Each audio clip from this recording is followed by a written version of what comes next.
En prélude à cette journée de l'élevage, avec moi sur ce plateau, Dr Mabouba Diagne, ministre de l'élevage, de la souveraineté alimentaire et de l'agriculture. Merci d'avoir accepté notre invitation. Bonsoir madame, merci beaucoup. Alors avant de parler de cette journée, on vient de voir cette femme, pas comme les autres, qui est également éleveuse, mais également chef de village. Que vous inspire cette dame, monsieur le ministre? D'abord, bravo. La vidéo résume, je crois, l'ensemble des 5 problèmes majeurs de l'élevage du Sénégal. Très bien. Si vous voyez combien c'est sec autour d'elle, cela veut dire combien l'alimentation, le problème de l'alimentation est un challenge. L'eau, la santé animale, le vol de bétail et ce que j'appellerais la stratégie des 3 FTC. Former, formaliser, financer, transformation et commercialisation. Très bien. Si vous voyez la vidéo, ça décrit vraiment la problématique, les challenges, les difficultés de l'élevage au Sénégal. Donc, très bien. On va revenir sur ces difficultés. On démarre d'abord par un état des lieux. Où en est aujourd'hui notre pays en matière de production animale, en référence à votre thème de cette journée, je rappelle, qui est la valorisation des produits d'origine animale, un simulateur pour la souveraineté alimentaire. D'abord, en termes de souveraineté et d'autosuffisance en viande rouge, mouton de Tabaski et autosuffisance en lait. Le pays a besoin dans l'ordre de 2,1 millions de moutons pour être autosuffisant pour la Tabaski. Aujourd'hui, nous en importons 250 000. Mais les fléaux, les problèmes que vous venez de voir avec la vidéo de la femme, ça montre pourquoi on a du mal des fois à avoir ces 2,1 millions de moutons. Et pourtant, ça ne devait pas être difficile. Et que faut-il pour y remédier? L'alimentation. Vous savez, les éleveurs ont de très gros problèmes entre le mois de mars et le mois d'août. C'est plus ou moins la période de soudure. Et l'idée de l'État, la stratégie de l'État, les recommandations de son Excellence le Président de la République, sous le leadership du Premier ministre, c'est de nous accompagner pour faire des coopératives agricoles communautaires à orientation élevage. Qu'est-ce que cela veut dire?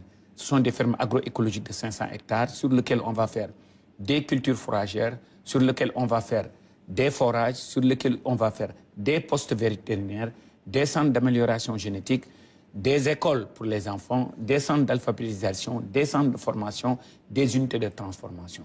Vous imaginez qu'on fait ça sur toutes les trentaines de communes qui sont dans les corridors de transhumance, le problème il est réglé. Très bien.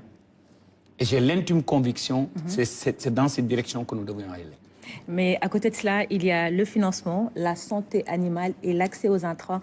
Quelles mesures concrètes l'État met-il en place pour aider les éleveurs? Vous savez, on est en train de faire, dans le programme des 60 projets prioritaires, dans mon ministère, il y a 4 à 5 programmes prioritaires, dont 2 sont de l'élevage. Et le programme des coopératives agricoles communautaires à orientation élevage, j'ai l'intime conviction qu'avec le financement que ça va rassembler, va résoudre une bonne partie du problème des éleveurs. Autre problème, il y a le pastoralisme et l'accès aux ressources qui est en difficulté et le manque de pâturage.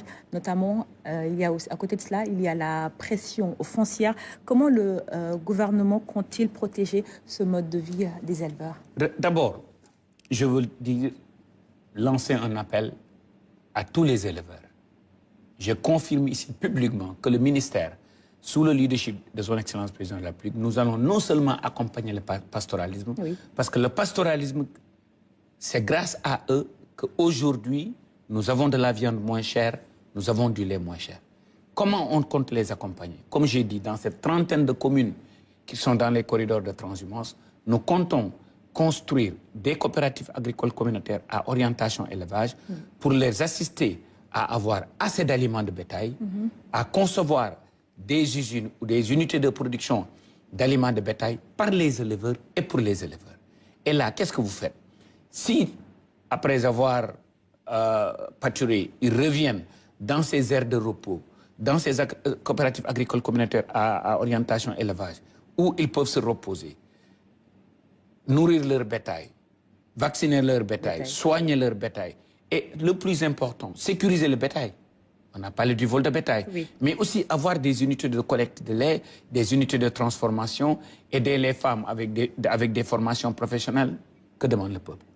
Très bien. C'est exactement ce que nous proposons. Et on va justement s'arrêter au vol du bétail. On a vu, la dame l'a également évoqué dans le reportage.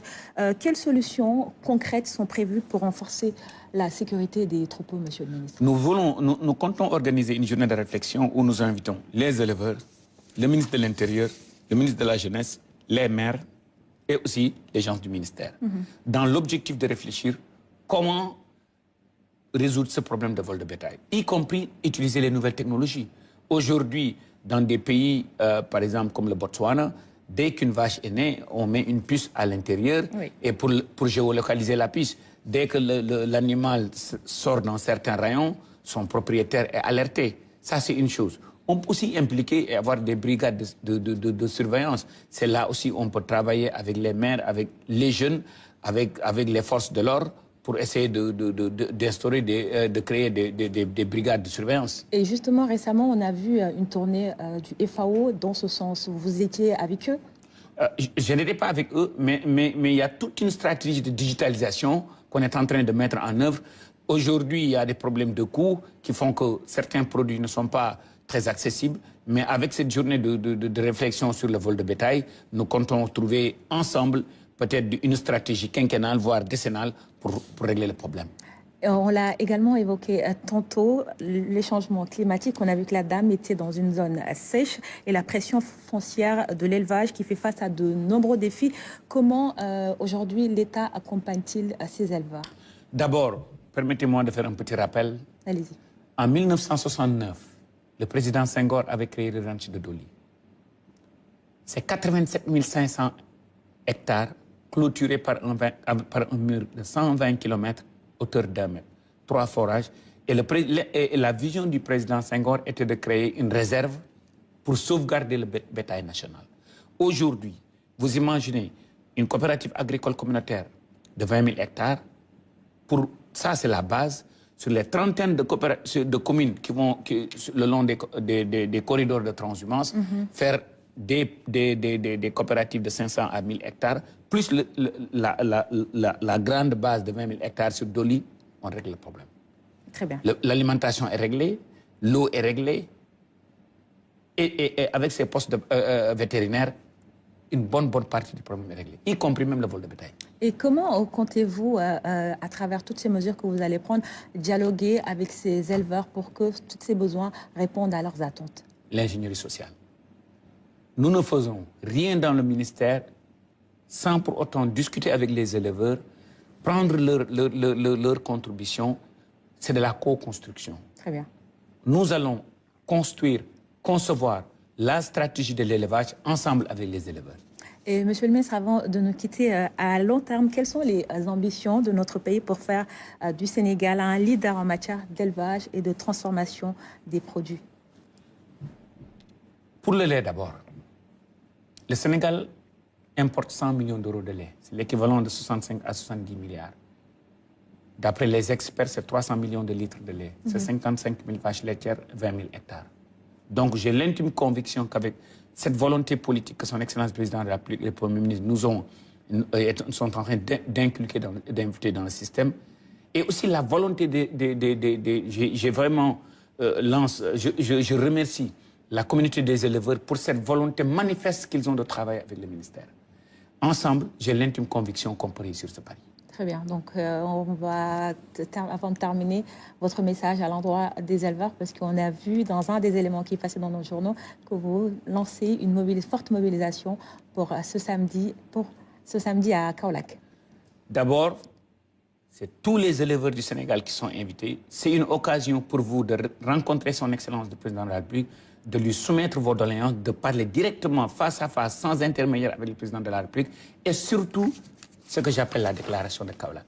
Où, sur cette déclaration, les éleveurs, sans intermédiaire, vont dire à son Excellence le Président de la République, voici ce que nous voulons, voici comment nous comptons construire avec le ministère pour délivrer dans les 50-10 ans à venir une autosuffisance, non seulement en viande rouge, en mouton de tabaski, et aussi en produits laitiers.